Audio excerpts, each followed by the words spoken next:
you turn that around, that belief that you're holding so strongly, you flip it and play out the opposite of that view.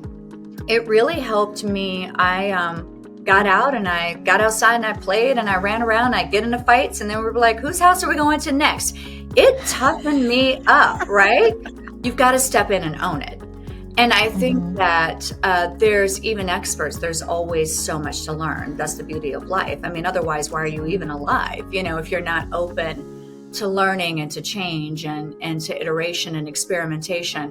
When I work with, especially in particular, women who are transitioning from like a director to a VP role, or they're leveling up, or they're about to start managing a team for the first time. And they'll be like, I don't know how to act or what to do. And I'm like, just don't wear your bikini to the boardroom. You're the same person, right? Same body. Bikini is for the beach, right?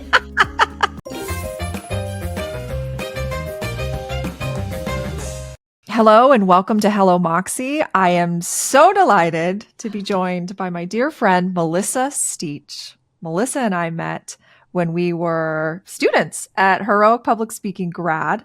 And I remember the first time I met her, we had shared an Airbnb together, unbeknownst, like we hadn't met yet. We had met through Zoom, right?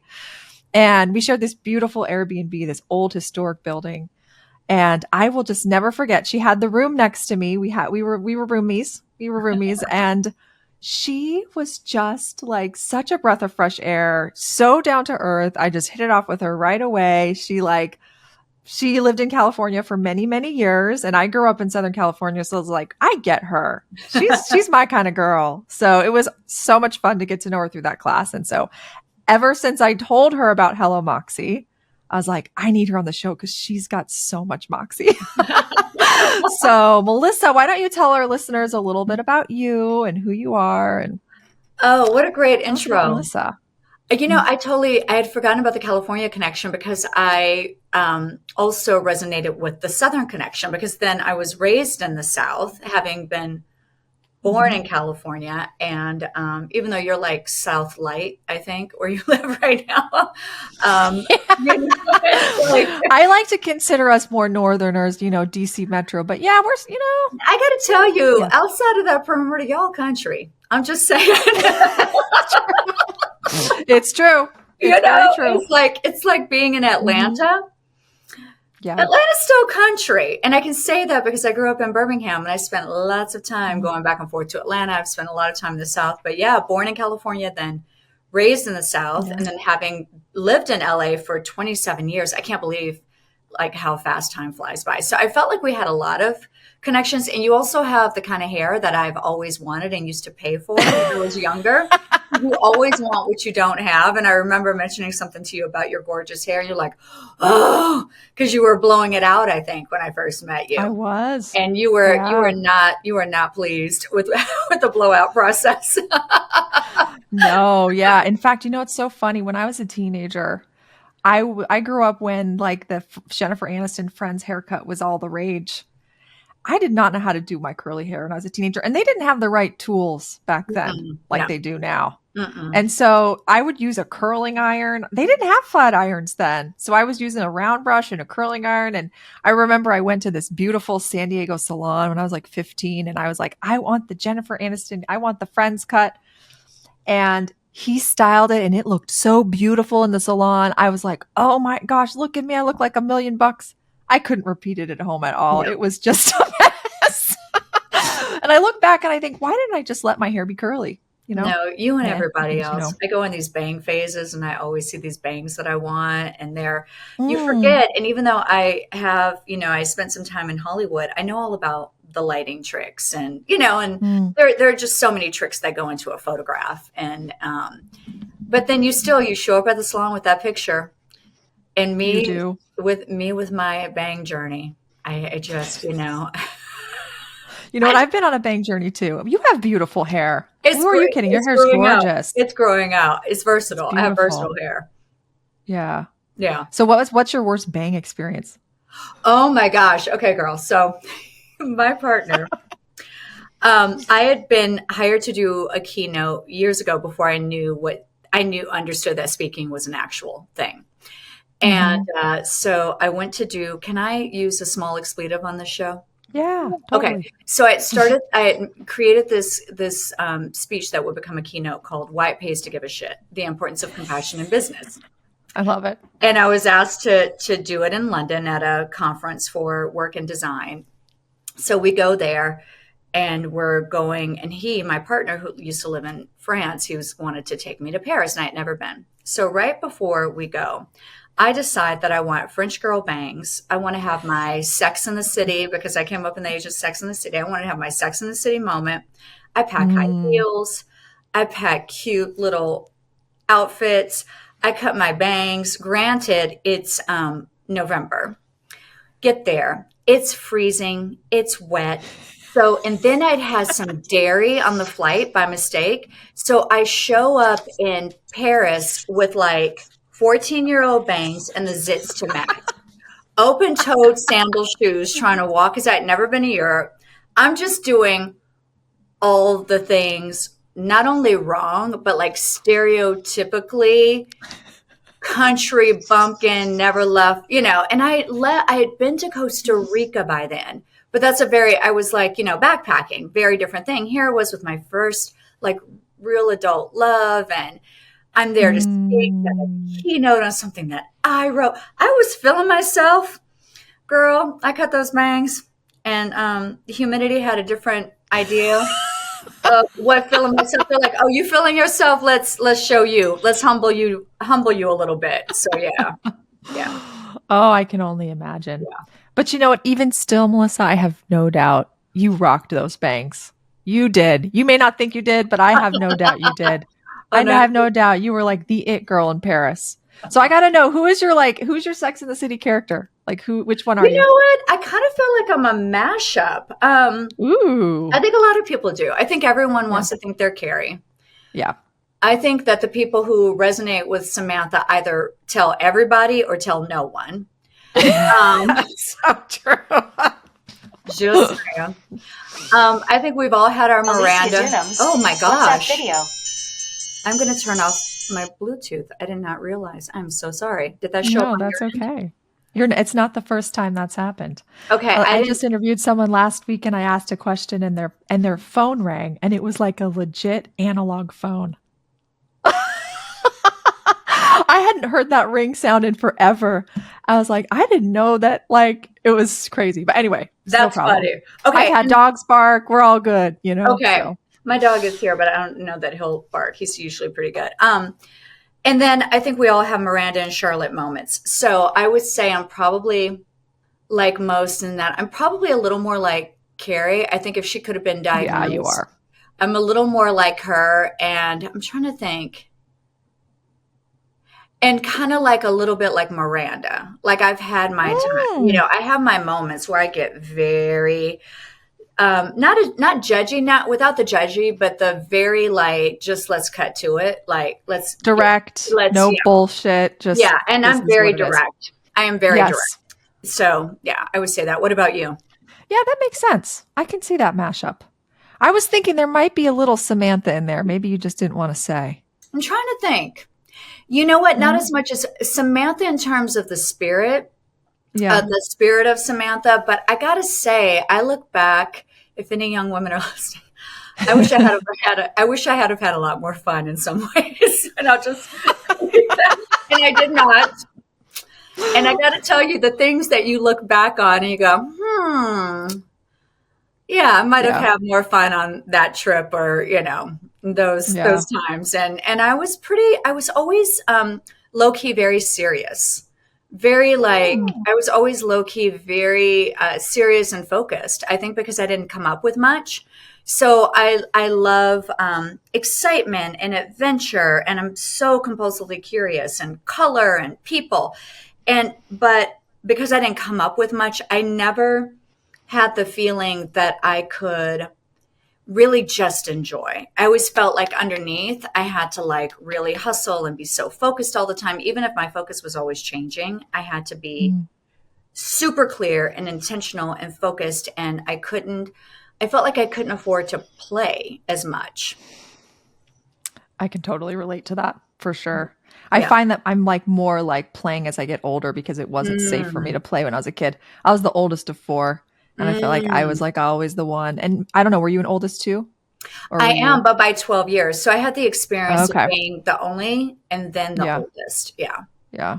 Yeah. Yeah. And I see that like when I see you, I'm like, you are very focused and driven and Mm. very ambitious, but in a Mhm. very beautiful way. It's not, and a Renaissance woman. Like Mm. you're an Mm. artist, you're an actress, and you're a doctor. Like that is such a cool, I mean, it just speaks to your curiosity that you mentioned that you have. Like you're Mm. just Mhm. very curious about a lot of different things and you go for those things. You're not just going to be surface level. You're going to Mm. go for all of them and really like dive deep and, be an expert, which is Well, cool. thank you. Yeah. What's a funny thing about being a lifelong learner is that I've always kind of resisted that expert label, but Mm, there's a tipping point, right? Where if you've got to step in and own it. And I think mhm, that there's even experts, there's always so much to learn. That's the beauty of life. I mean, otherwise, why are you mm, even alive? If you're not open to learning and to change and to iteration and experimentation. But I think that it's funny because I'm like just trying to own it because there is a part of me that wants to go, no, no, no, no, no. But yeah, there's some areas in which I do have expertise, and mhm. I'm always learning from other experts who are further along in the field or have a slightly a different take, or point of view that I can look at and kind of test my own point of view and ask myself. And I'm constantly asking myself, like, is my point of view still, what is the word? It's not even like relevant, but is my point of view still my point of view? Or have I Mm, just like, is it just calcified because I just want to be right, or I don't have enough energy or oh, interest in seeing that I might be wrong about something? Because your everything changes as you like your values, your priorities, the different things that you understand from your point of view, in terms of how life works, how things work. It goes without saying that technology is always advancing, culture is always changing, language is always evolving.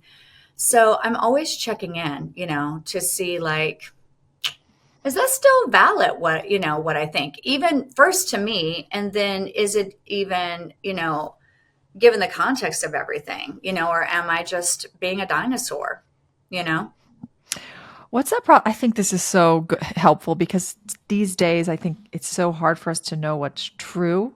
yeah. It's hard for us to get to the truth of things. So tell me more about your process for that. Like, how do you check yourself when you're maybe finding yourself really like entrenched in a belief or an idea? Is there Mm. something that you do to kind of like check yourself to say, wait a second, back up. Let me question the way I think about this and be open a little bit. Have you found anything that you do that's helpful for you? Yeah, actually, an old friend of mine, who's also an IO psychologist, she turned me on to Byron Katie years and years and years ago. And Byron Okay. Katie is on the West Coast. Her own journey is really impacting her personal journey to where she is now. And she, you can download it for free. It's called The Mhm. Work. And she has a series of questions. And I want to say it's four questions, but for whatever reason, I think my mind always locks on to three. Mhm. But basically, you come up against a belief about a person, place, or thing, and Yeah. it can all be within yourself or any sort of relationship.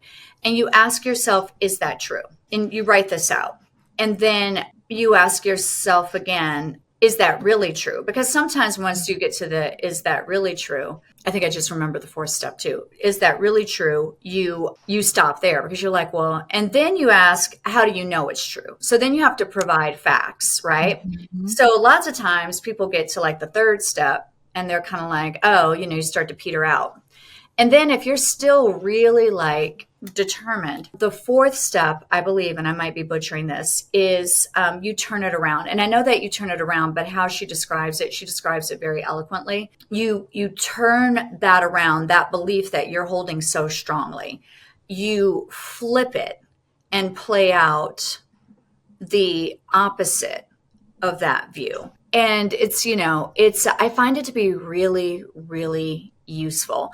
And it's really good for also not just more contemplative work, but when you're finding yourself like kind of, let's say you're triggered by, you work with someone who just really triggers you, and you're going into a big meeting, and maybe the story that you tell yourself is that they've got it out for me.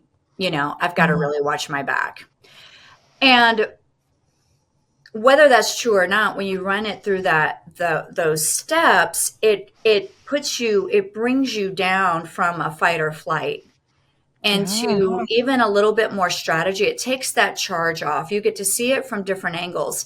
And if that person does indeed have it out for you and they show that, you don't go in one, you feel just more prepared, right? So I find it to be a very useful technique for a lot of things. Great in interpersonal relationships for sure, with partners, with kids, parents, Yeah. And I think as women, we do get in our heads a lot, and we always kind of read into, what is this person thinking about me? It's kind of like, I don't know. It just seems like socially we're wired to please and to self-abandon a lot. So I think this is a really good practice. And I think we're also wired. I like what you said. We're wired to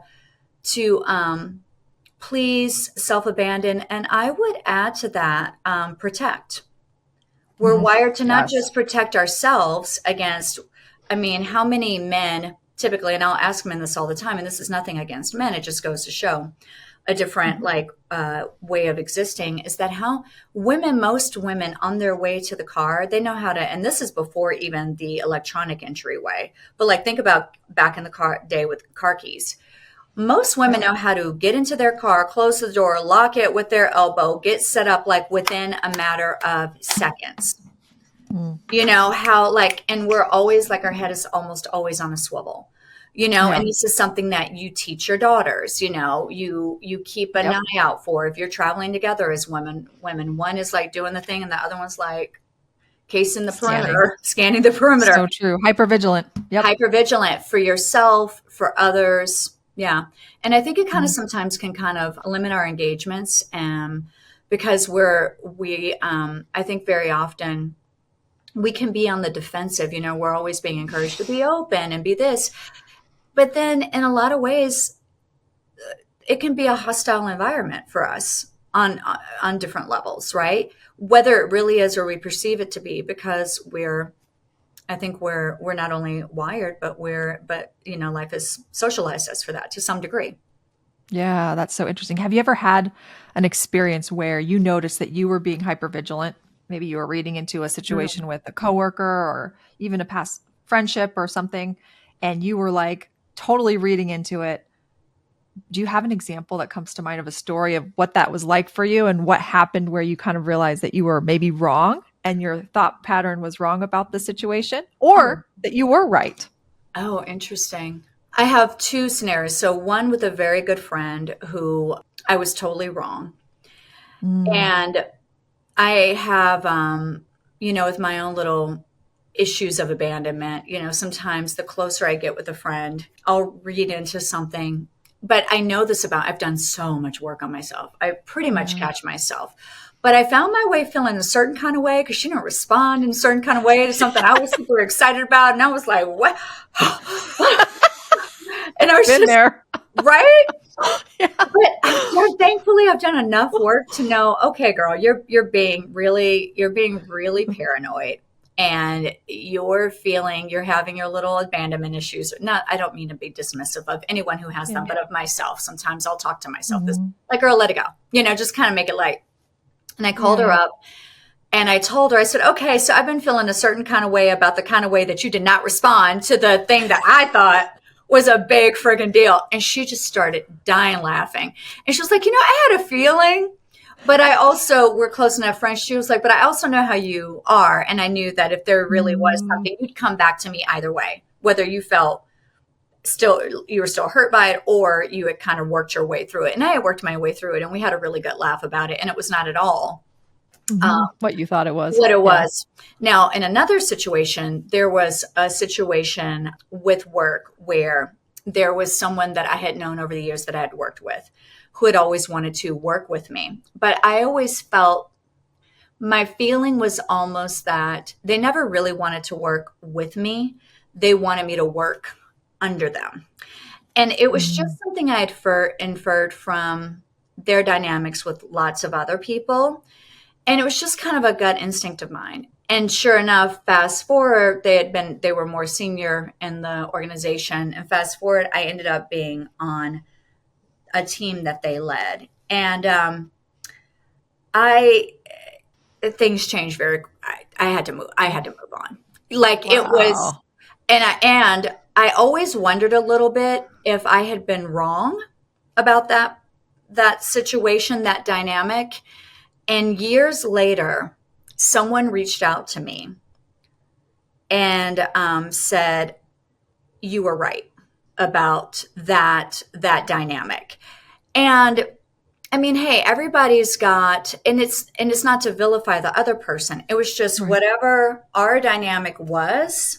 Yes. There was no room for me in that dynamic.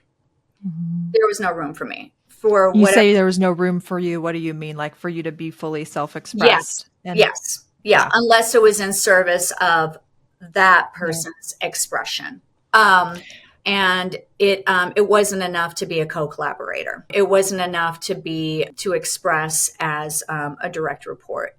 It needed to be. I needed to. Yeah. So this person, someone reached out to me many years later and said, "You were right. I always thought that you were, maybe being egotistical or making it up. But over time, I guess they learned some things." And this is like, because this is the thing too, as organizational psychologists, and you're a professional, and a lot of I know that people who listen to this podcast are professionals. A lot of times you have to be so careful not to get up in a victim mode, because work is a hierarchy. That's how things work. At some point, there's a lot of co-collaboration and creativity, but it's like being in a high performing kitchen. There's one chef. And it's my personal belief that for many things, there kind of needs to be one.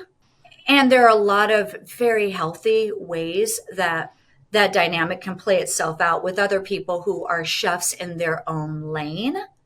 I think that, going back to expertise, I think true professionals, true experts, true learners don't have a problem reporting to, a single point, because especially if, you've got to, depending on the nature, but let's just do a generic business that's got to make profit, right?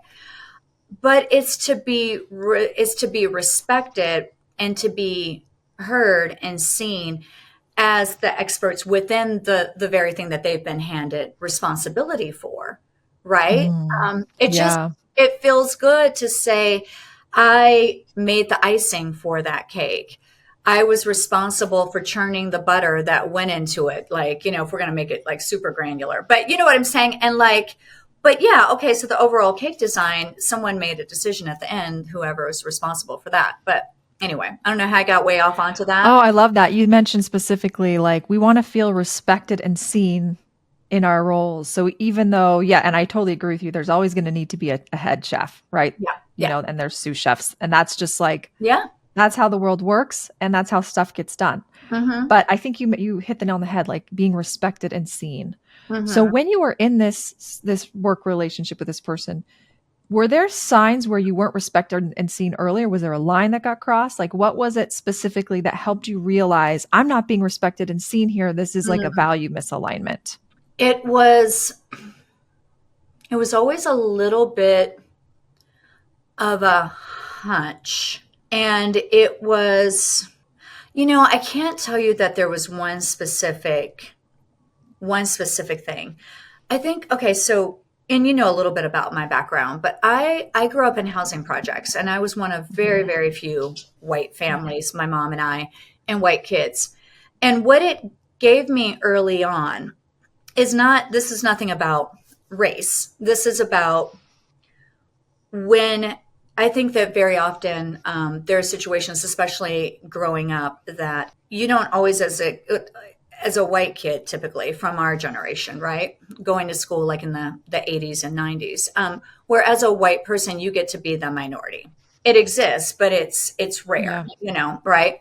Mhm. And what I learned early on is that to really, really, really read the room and to really understand from all sides, because, very often growing up the way that I did, I would go out into the world. I did very well in school. I would go out into the world. And so long as I didn't talk, because I had very much an accent reflective of where I grew up, so long as I kept my mouth shut, I heard people say all kinds of things, and so I would see it on both sides. I would see private selves and I would see public selves across all sorts of Mm. dynamics: education, race, gender, economic status.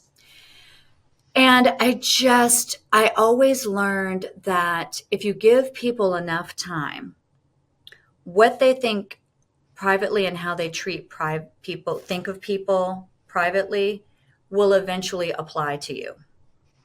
So Interesting. for instance, if you've ever known anyone who is a huge gossip, like a huge gossip, to think that they're going to keep your secret is just ridiculous.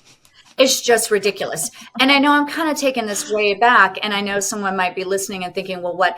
But I think there are gifts of, I'm such a believer in being in rooms where you don't look or feel like you belong, where you don't get so hung up all the time on alignment or comfort. I mean, look for the discomfort sometimes within reason, right? Oh, But yeah. you look for the discomfort because within that lies a true understanding of not only other people's nature, but of your own.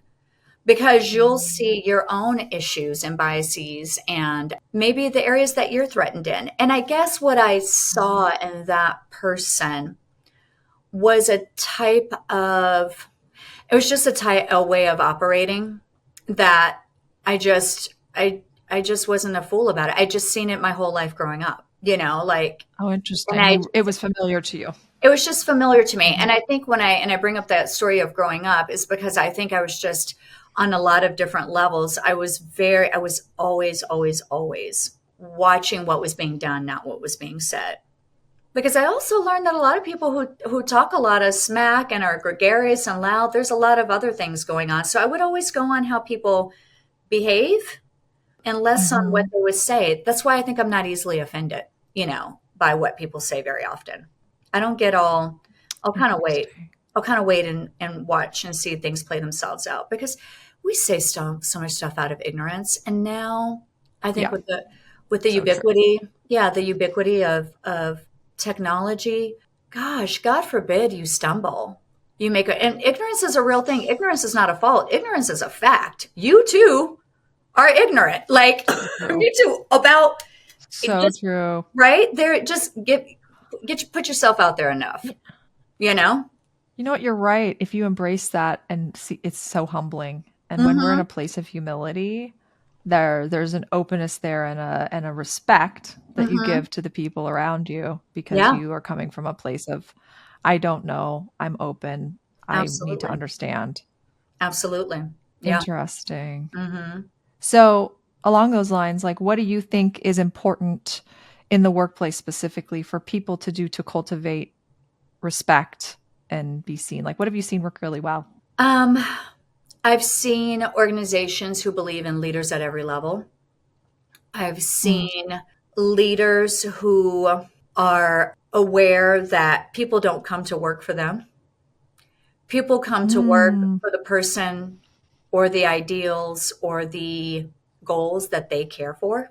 Mhm. That's why people leave managers, not jobs, because the thing is that a job is a job is a job, and it is meaningful if it's paying your mortgage, putting your kid through college, taking care of your health, whatever it is, whatever your lever is, giving you some Yeah. invaluable skill you want to learn. So that being said, there's so many ways to provide for oneself in that way. You could be, you can be a janitor and provide, and make a living to take care of it. That's your only option, to take care of the things that matter to you. But you'll go be a janitor someplace else if your manager is self-absorbed enough to think that It begins and ends with them.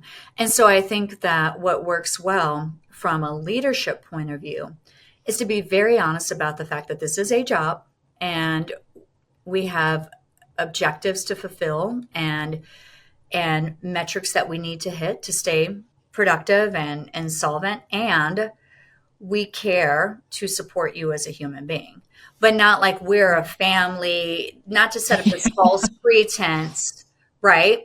Because there is, like, I sometimes when I'm coaching, when I work with, especially in particular, women who are transitioning from like a director to a VP role, or they're leveling up, or they're about to start managing a team for the first time. And they'll be like, I don't know how to act or what to do. And I'm like, just don't wear your bikini to the boardroom. You're the same person, right? Same body. Bikini is for the beach, right? Don't wear your bikini to the boardroom. Right. And it's so just to say, smart. right. You don't, nothing, you got the job because you can do the job. That's why you're being offered the job. So be you. Do the job you are hired to do, and just dress cognitively, emotionally, socially, dress appropriately, and I think sometimes companies don't do a good job of that. They kind of want to, I think sometimes they almost communicate, everybody just come as you are. And please don't. Don't wear your bikini to the boardroom. That's such a funny visual. Yeah. If you were to wear your bikini to the boardroom, what would it be, Melissa? Oh God, that's such a good question. I am so into like super high French cut on the side with a little bit of booty cheek, but over the navel, because I like you show a little, you cover a little, and with a bikini, so within that realm. I like a little bit of the tease, That doesn't surprise me. Yeah. You like to be a little cheeky. Just a little cheeky. I love it. Oh my gosh. Well, let's talk about like what woman in history has inspired you. Tell me more about her. Oh, that's so interesting. And I got to tell you, the woman that popped to my mind first and foremost, and I have a funny story about this. So, is Athena, the Greek goddess. Ooh, I am loving this. So cool.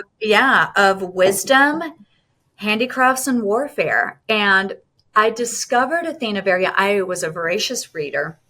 I mean, I would stay in the bathroom and I'd read the shampoo bottles just so I could sound out the words, knowing that they didn't actually mean anything, but it was great practice. And my birthday is March 30th. I'm an Aries, and as a little girl, I would walk to, are you? No, I'm a Libra, but I love Aries. Okay. Aries and I, we get along. We're great. Well, and and it's funny, like with astrology, you get older, it's not as, but as a kid, I walk over to the library every day. And then I came. Same. I rode my bike to the library. I was always there. Every day. They knew me by name. Same. Backpack full of books, sitting in the stacks. Yep. Always. Totally. My whole childhood. And so I worked my way through astrology, and then I discovered Athena. So I never knew my dad. I've never even seen a picture of him. And growing up, and this, unfortunately, maybe I meet younger people who this is more, but at our age, or at my age, I should say, that was not as common. And I came across Athena, and, she kind of tied in with, depending on whether you're looking at Roman or Greek, she tied in with Aries, with the astrology. And I would get into a fight every day, which is also part of the reason I would go to the library. They had air conditioning, and I couldn't get into a fight there, and I could disappear. And I was a little more introverted as a kid, but I had to develop an armor. And I learned about Athena, and I don't know how much you know about the myth of Athena, but the myth has it that she sprang forth from Zeus's forehead, fully armored, not clothed or formed, but armored. Very specific word, fully armored from the forehead of Zeus after he had ingested her mother whole. And you think about this, and now I'm putting this together as I'm older. When I was a little girl, what I saw was she was wise, she was good with making things, And she was courageous and had a protective nature and was not afraid to go into battle. So, and she had armor. And so she became like, she was my avatar, you know, and I would imagine myself to have been, never knowing my father, I would imagine myself as Athena. And it gave me, and I would put this on, and it really helped me. I got out and I got outside and I played and I ran around, I get into fights, and then we were like, whose house are we going to next? It toughened me up, right? We like, you know, get over it, and then you're back at somebody's house having, you know, biscuits and gravy and whatever, and then you go back outside and somebody else like have rock fights and somebody throws a little, you know, askew, and then fight starts up again with you or not you. You know, it's just always, it was that kind of neighborhood. And so Athena was really great. And, you know, what I also really liked about her is as I went on, like, for instance, you know, in the Perseus story, the story of Perseus and his defeat of Medusa, you know, it was Athena who gave him the helmet of invisibility. And then she also gave him the mirrored shield because she was also known for strategic thinking. That's why she was so good at war. She was a strategist. And this mirror, he was able to, one, protect himself from Medusa, but he was also, what turned her to stone is that she saw herself reflected, right, in his shield. And so she turned to stone. And Athena was so well respected for her talents and her strategy. And then she made the helmet. She didn't go buy it, you know, from Amazon. She made it. And, you know, she made these items. And so he delivered the head of Medusa back to Athena as a thank you. And that's a lot of the story that we don't hear. We hear about Perseus. Yeah, you're right. I honestly didn't know that part of the story. No, we don't know about how Athena set him up to succeed and then was given the prize trophy. You know, that is the head of the enemy is the prize. And he gave it to her. That is really cool. Yeah. So have you ever been to Athens? I have not. I would love to go. Yes. So Athens is named for Athena. So whenever I think of her, I think of Athens and just like especially at the time when it was in its glory days, what a just like wonderful place it was for like learning, for art, for music, and all of those things. So whenever I think of Athena, that's what I think of. I think of like just knowledge and wisdom and all of those qualities. Yeah. But I think it's really cool, like her as a warrior, because, you know, you don't think about like, especially historically, to see a woman in that position. Like she literally was born from Zeus with armor. Yeah. Like she was a warrior from birth, you know? I think that's just a beautiful way as women for us to like realize like we are warriors.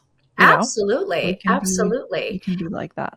So yeah. cool. And, you know, and like the story also in terms of her origin story also makes me think a lot about what you touched on earlier. And then when you talked about pleasing and I added on protectiveness is, and I don't think this is specific to only women, is that, you know, that idea of generational trauma, you know, so her mother wasn't wedded or bedded by Zeus. She was eaten whole while she was pregnant. Again, if you get very specific about the words, because in a lot of the Greek myths, they're wedded, bedded, kidnapped. Athena's pregnant mother was ingested whole. And so then Athena comes out fighting. She's like, this is not going to happen to me. I've got my armor on. This is not going down. But because of that, you know, I think about like the armor we wear, all of us, you know, the armor that we take forward, right? Based on the origin story of our parents and of their parents, you know, and it doesn't have to be, I don't think any of it, it's, you know, to apply like a positive or negative value to it, I think is to miss the lesson. I mean, there are some things that I think most people can agree with, right? But beyond like absolute extremes, you know, you learn you learn what you learn, and then what are you going to do with it? Exactly. Yeah. Your past may have shaped you, but it does not define you. And so, yeah, you have a choice in what you want to create going forward. Mm-hmm. And I think you all hit the nail on the head. I think generational trauma is so common. Mm-hmm. So many people have and are experiencing it. I mean, we even think about other women in history like Queen Elizabeth I. Yeah. I mean, come on, like sheesh, so many women have struggled with having to Mm-hmm. overcome all of that. So, what do you think? I mean, just hearing about your childhood and, it's very clear like you had your armor up as a child, Mm-hmm. like to Mm-hmm. survive in the Mm-hmm. world. I'm curious to know, like, as you've gotten older, how has that childhood shaped you in a way? And what have you chosen intentionally to learn from that experience? What is your Moxie moment? Oh my gosh, my Moxie moment. I would say, gosh, I'm trying to think of a few of them. Well, I think to answer the first part of the question, what I've learned is I've definitely learned not to judge a book by its cover. I grew up Mhm. with school teachers and preachers, winos, pimps and prostitutes, people who worked at the Social Security office and drove buses, and people who, worked in nightclubs as strippers. Like I've literally grown up around it all. And then fast forward, I do an internship at HBO in New York and HBO in LA, and they both offered me a job. And although Mhm. New York is definitely more my 100% my vibe, like I feel like a fish in water there, I think I was drawn to Los Angeles because I knew I had been born there. And so there was something in me, I think looking back, that Mm. drew me, wanted me to kind of explore that city. So I ended up in publicity there. And as a result, I ended up being around a lot of fame and what we think of in terms of like beauty when we think of entertainment. And what I would say a lot of people think of as an envious, glamorous lifestyle. And I have to tell you, the same shenanigans I grew up around were the same shenanigans I saw right there. Like literally, the difference was on which end of the spectrum society placed them in terms of value and decency.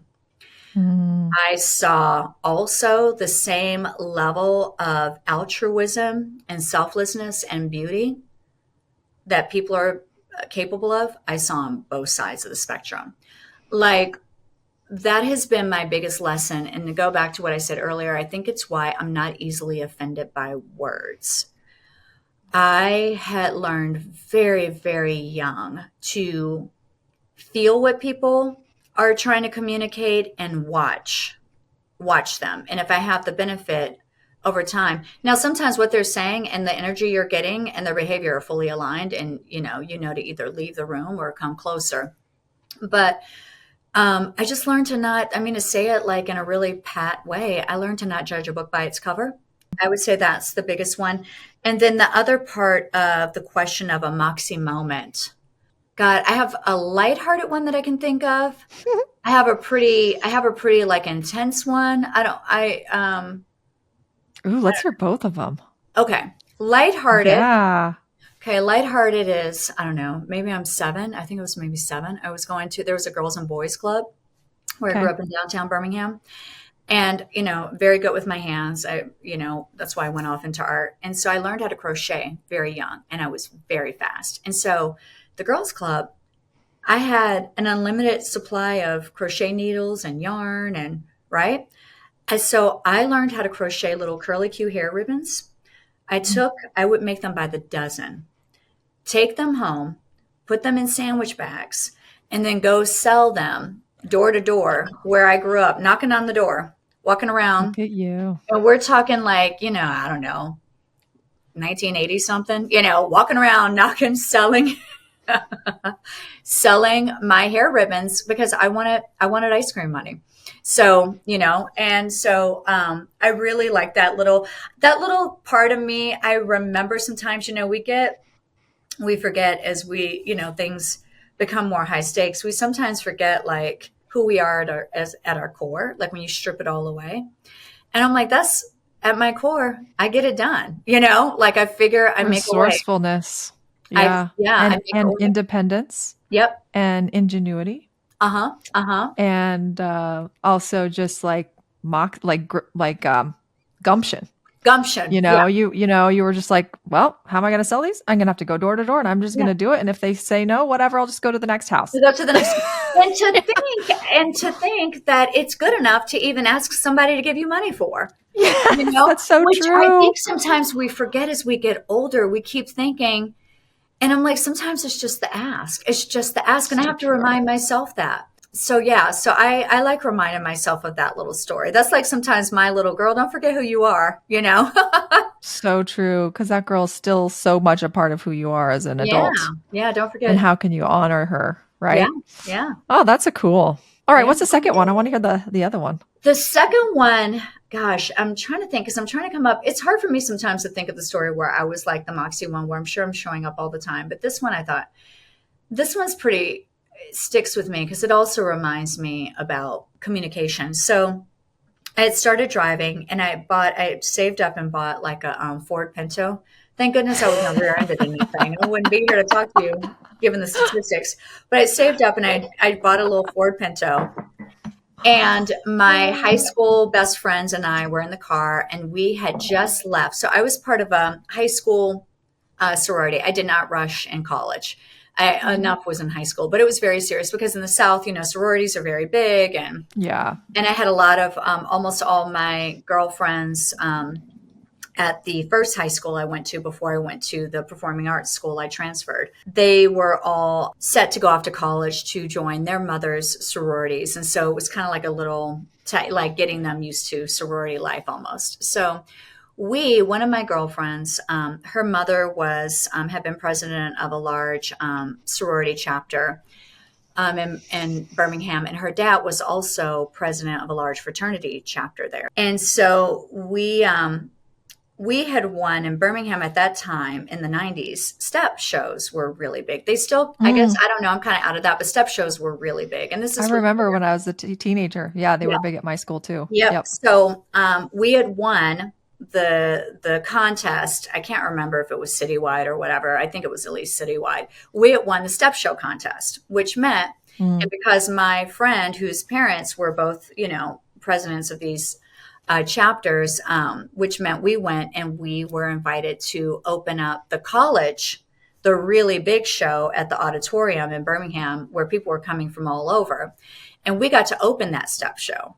So I got to be on stage, and this is pre phones, or like someone in Birmingham keeps reaching out to me, telling me they have video and they're going to transfer it. And I'm like, you still telling me this? When am I going to get this tape? But we did the step show. And so we left, and so we came out, and we got my little Pinto, my girlfriend and I. And so anyway, this well-known drug dealer, I guess he said, and I'll get to this in the story, but he said that I had dissed him, which, you know, back in the day, like, so basically I ignored him. I did not remember that at all because I was smart enough to know not to diss the local drug dealer at the time. You know? Good thing. Good call. Yeah, right. I would have at least been like, hey, what's up? I gotta go. But I would have acknowledged. And so he said I dissed him. And so because I'm in a Pinto, this is why Pintos are important. It's like, I'm like flooring the accelerator, and it's like a Flintstone car. It's basically not moving. So I'm driving through downtown trying to get away from, I think the step show had been at UAB. I don't remember exactly where it was, but trying to get back to take my friends home. He runs me off to the side of the road, pulls out a gun and puts it to my head. And he starts telling me how I dissed him and who the F, you know, and who do I think I am. And there are a lot of expletives, and it's very charged too, because I'm one of the only, you know, it's just, it was very charged on a lot of levels. Yeah. And my two friends, one in the front seat and one in the back seat, the one in the front seat was just slid down because he had reached over her. So it was like her here, the gun, and then me looking at it. But the girl in the back seat, she was a friend. The one in the front was one of my best friends. She was a friend, but she was a newer friend. She was sitting in the back seat. She is screaming her head off. I mean, screaming. And she's in the back seat. And I'm just like hyper focused on him, hyper focused. I don't even know where I got this, like this Moxie from. This is like when survival just kicks in, and he's telling me, and I'm listening to him, and I'm saying, I'm so sorry. I did not, that's not what I intended. I would never do that. I'm really sorry. You know, I apologize to his boys in the car, you know, like, I'm just like, but I can see his hand shaking because she is, I mean, like 5 alarm screaming. And I turn to her and I say, shut the F up. The gun is not pointed at your head. And she went, oh. And then he went like that and he pulled the gun out and just started dying laughing. It like completely broke. Oh my gosh. And then he just started shaking his head. And I don't know, like, it was like, I don't know what was going through his mind, but he was probably thinking a lot of different things, but he just started laughing because I just like went in on her like, boom. And, wow. He started laughing and he was like, he let me go. And he might, and here's the thing, he might not have even pulled it. It was probably a whole show. And at the rate she was going,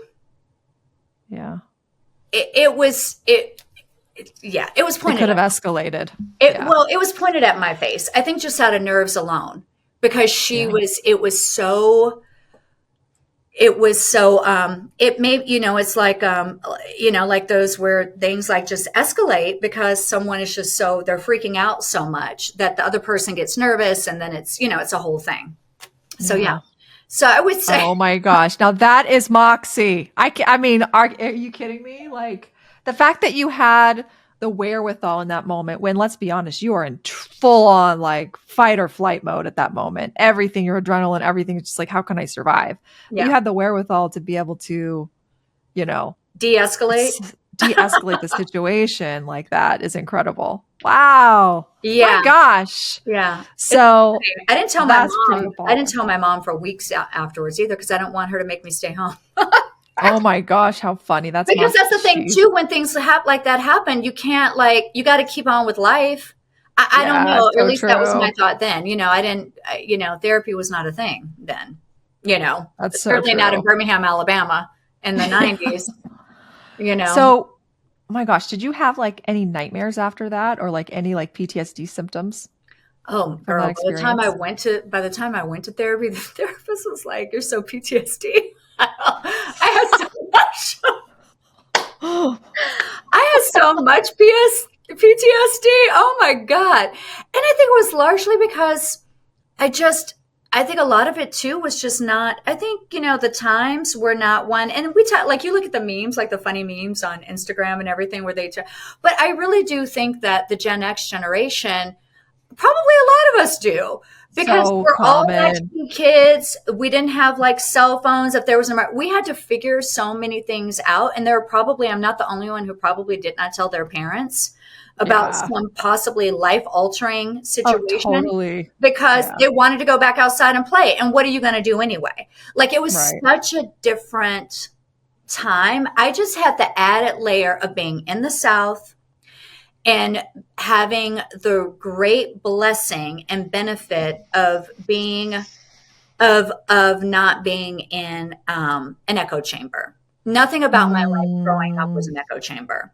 You know, whether that's really beautiful, because you can see all sides pretty, like you're pretty open-minded then, and you were able to kind of like cut through the bullshit and be able to see the truth of things and be open-minded to other viewpoints. I think cut through the bullshit mostly of myself. I mean, because we're all full of shit. I mean, you know, and to sit there and try and cut through somebody else's bullshit, I'm like, there aren't enough, you know, like but I can cut through mine. And I mean, and I have, gosh, I mean, you know, and then you start, I think the more you know, and the more you don't know about yourself. And I'm always coming up against situations where I'm like, I should know better than to think that, or to have that response, or, you know, where I'm constantly checking myself, like, you know, girl, don't get too panties in a twist.